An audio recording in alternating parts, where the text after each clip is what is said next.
Sobat Talks, kembali lagi bersama Sevi pastinya di podcast Bikivo Talks. Nah, kali ini kita akan membahas topik yang gak kalah spesial dengan episode-episode lainnya, yaitu adalah 8 kesalahan marketer saat melakukan digital marketing. Pastinya kita akan membahas topik ini dengan narasumber yang spesial juga, yaitu Pak Andi Santoso selaku CEO dan founder dari Bikivo. Halo Pak. Apa kabar Sevi? Saya baik Pak, Bapak gimana? Baik, sibuk nih ya. Iya, Bapak lagi sibuk apa nih kalau di Q3 ini nih? Oh macam-macam, kita kebetulan lagi rame banget nih. Ada social media, ads, KOL juga ya, banyak ya. Ya, project existing juga lagi banyak di maintenance ya Pak. Betul. Oke. Ya. Nah Pak, kali ini kita akan membahas soal 8 kesalahan marketer saat melakukan digital marketing. Ya. Kita akan langsung membahas ke topiknya nih Pak. Ya. Seorang marketer itu kan susah ya Pak, dan tanggung jawabnya juga besar karena mereka membuat campaign dengan biaya yang besar dan diharapkan juga ada hasilnya. Nah, kira-kira apa sih Pak kesalahan yang paling sering dilakukan seorang marketer supaya kita nih bisa jadi terhindar dari kesalahan itu? Ya. So nanti kita akan bahas beberapa hal ya yang sering dilakukan, kesalahannya sering dilakukan oleh marketer gitu ya. Tapi memang menjadi marketer sekarang ini nih justru semakin sulit gitu.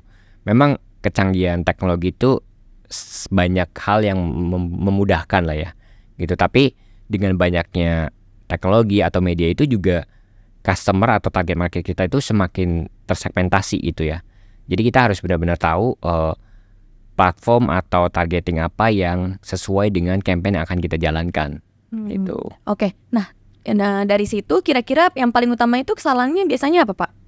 Ya, mungkin ada beberapa hal yang paling umum nih ya.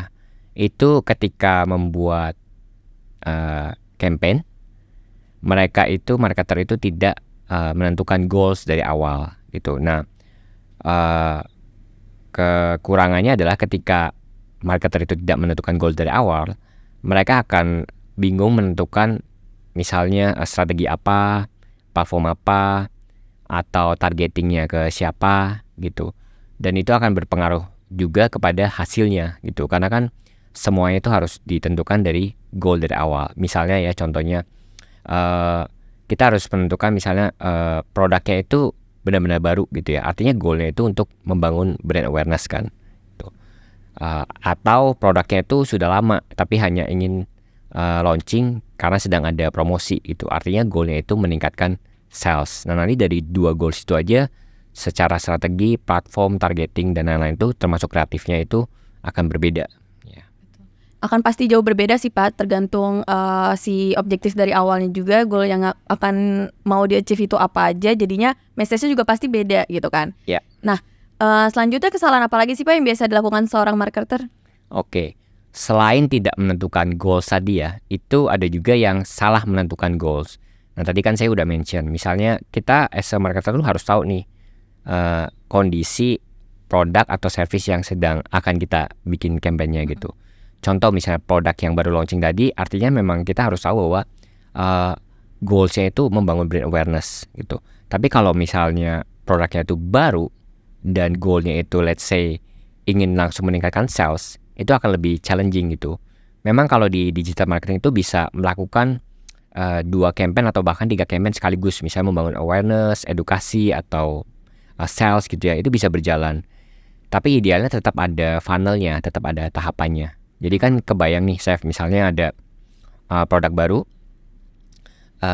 tapi dia langsung melakukan penjualan, sementara orang itu belum tahu ini brandnya itu dari company apa, produknya itu terbuat dari bahan apa, kualitasnya seperti apa, kegunaannya apa gitu kan. Kan nggak mungkin juga orang begitu lihat iklannya langsung membeli ya. Dia harus tahu dulu, setelah itu tahu kegunaannya, manfaatnya, kemudian mungkin harganya cocok ya untuk salesnya.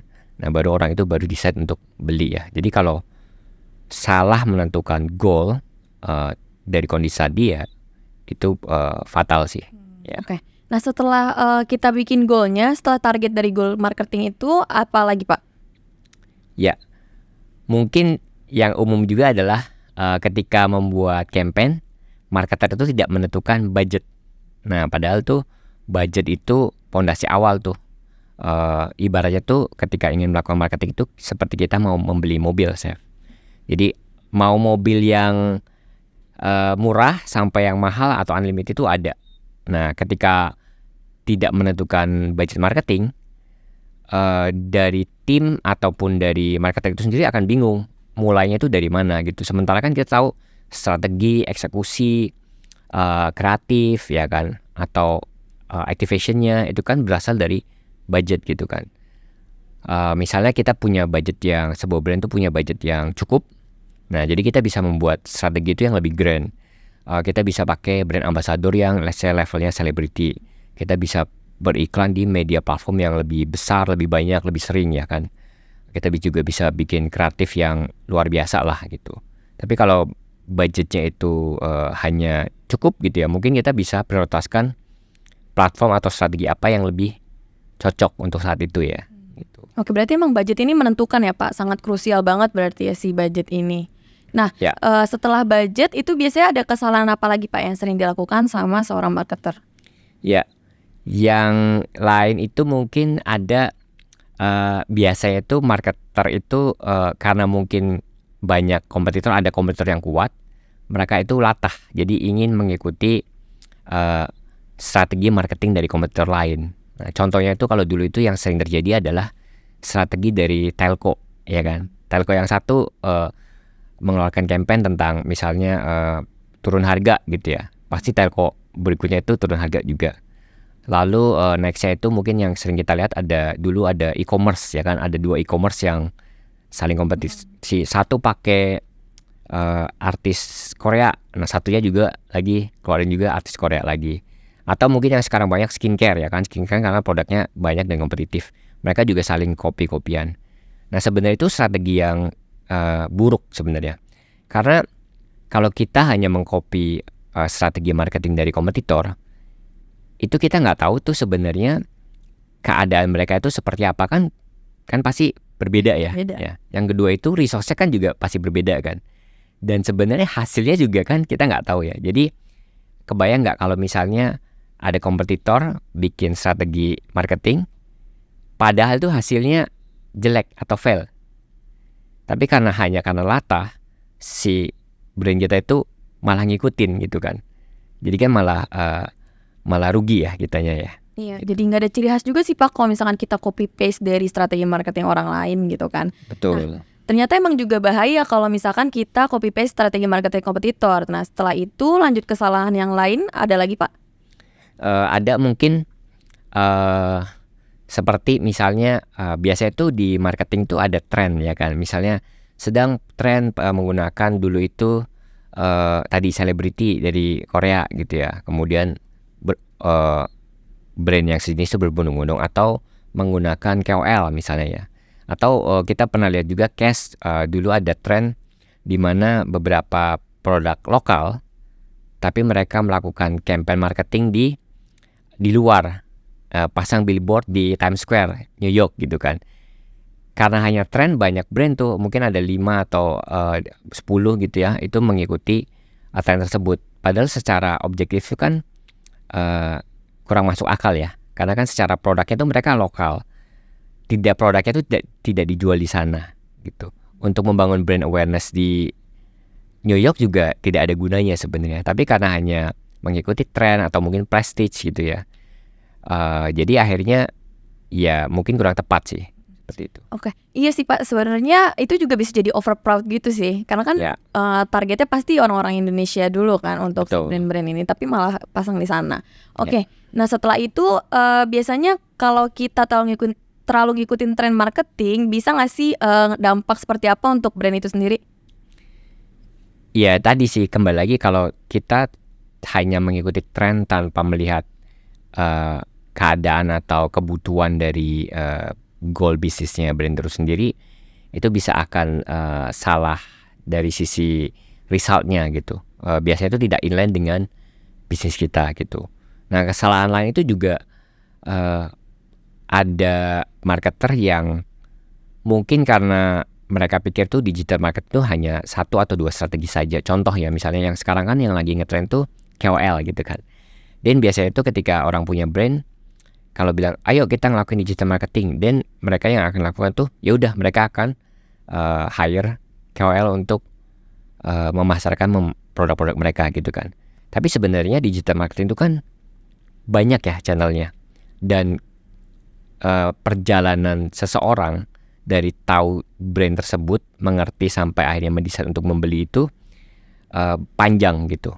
Contoh misalnya Sevi lagi cari sepatu lari nih, ya kan.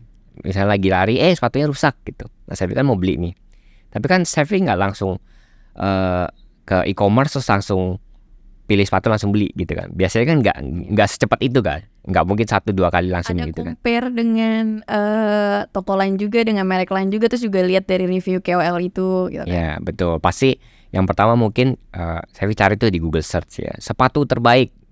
Ya setelah itu baca beberapa rekomendasi. Nah setelah tahu mereknya tersebut, biasanya saya ke websitenya kan, ke website brand tersebut untuk melihat harga, warna, model, tipe, bla bla bla gitu kan. Setelah itu nggak cukup tuh, biasanya saya juga cari tuh di YouTube review sepatu tersebut ya kan. Akan banyak influencer yang menjelaskan mereview produk-produk tersebut. Setelah itu ketika main di sosial media pasti akan ada rekomendasi juga tuh dari influencer, dari iklannya ya kan. Sampai akhirnya itu kayaknya sepatunya udah oke, harganya juga oke, dan baru tuh saya ke official store. Betul. Nah setelah melihat itu pun kadang masih ada step lain, misalnya mungkin sebentar lagi mau ada payday promotion atau 11-11 atau 12-12 gitu kan. Dan mungkin saya bisa nunggu lagi sampai akhirnya beli gitu kan. Nah jadi perjalanan itu panjang sekali. Nah kalau marketer itu tidak melakukan diversifikasi marketing, misalnya hanya fokus di KOL gitu kan, nah mungkin dia belum cukup untuk mempengaruhi Sevi membeli sepatu tersebut. Nah gitu loh, itu yang dimaksud dengan multi channel marketing. Oke. Nah seberapa besar sih Pak pengaruh dari melakukan diversity channel marketing yang tadi Bapak sebutin? Ya mungkin pengaruhnya itu adalah sebagai customer itu akan lebih yakin, lebih bisa memutuskan bahwa produknya itu terbaik ketika dia itu melihat informasi dari berbagai media dan juga strategi ya. Jadi kalau misal lihat websitenya bagus, iklannya bagus, reviewnya bagus, KOL-nya bagus, promosinya bagus, nah itu kan akan lebih gampang ya. Tapi kalau hanya melihat 1 atau 2 informasi saja, biasanya orang itu masih ragu-ragu gitu. Ya betul, apalagi ada beberapa produk yang dibelinya tuh dalam jangka panjang gitu loh Pak. Kayak misalkan belinya setahun sekali, kayak mobil rumah, gitu kan. Itu jadi harus dapat beberapa informasi dari berbagai sudut platform juga. Betul. Terakhir ada lagi nggak Pak kesalahan marketer yang biasanya dilakuin di bidang digital marketing?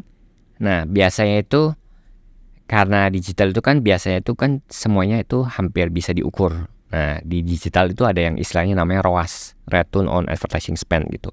Nah ketika kita melakukan campaign dan kita punya aset yang bisa diukur, misalnya di official store atau website sendiri dan ada e-commerce-nya, kita bisa taruh tracking tuh di situ. Jadi kita bisa mengukur, misalnya kita mengeluarkan budget biaya untuk marketing let's say 100 juta gitu ya. Nah dari 100 juta tersebut kita bisa menghasilkan berapa. Nah itu bisa diukur, Chef. Itu berbeda kalau misalnya kita melakukan marketing itu di media tradisional gitu. Tapi memang tidak semua juga pengukurannya itu relate sama sales. Ada juga yang pengukurannya itu relate dengan brand awareness-nya atau brand perception gitu kan. Nah kalau brand awareness atau brand perception, biasa itu Sevi suka lihat kalau lagi nonton YouTube, itu ada pertanyaan kan. Iya betul. Dari 1 minggu terakhir brand apa yang pernah Anda lihat iklannya? Nanti saya pilih. Terus nanti ada pertanyaan lagi, kira-kira brand mana yang mau dibeli gitu kan. Itu ada istilahnya brand intention atau brand perception. Nah itu bisa diukur juga meskipun tidak relate dengan penjualannya. Tapi kalau yang penjualan juga bisa diukur selama kita bisa taruh tracking di website atau di official store tersebut. Nah itu dia penjelasan 8 kesalahan marketer saat melakukan digital marketing. Jadi pertama harus dari tentukan goals-nya dulu, tentukan budget, diversifikasi hingga ROAS-nya ya Pak. Betul. Oke, terima kasih Pak Andi yang udah mau sharing-sharing di podcast kali ini. Thank you Pak. Sevi, sama-sama. Oke Pak, buat Sobat Talks yang mau tanya-tanya seputar digital marketing, digital agency, atau tren bisa tulis di kolom komentar. Jangan lupa juga untuk like and share podcast ini. Jangan lupa juga untuk subscribe channel Big Info. See you on the next episode. Bye.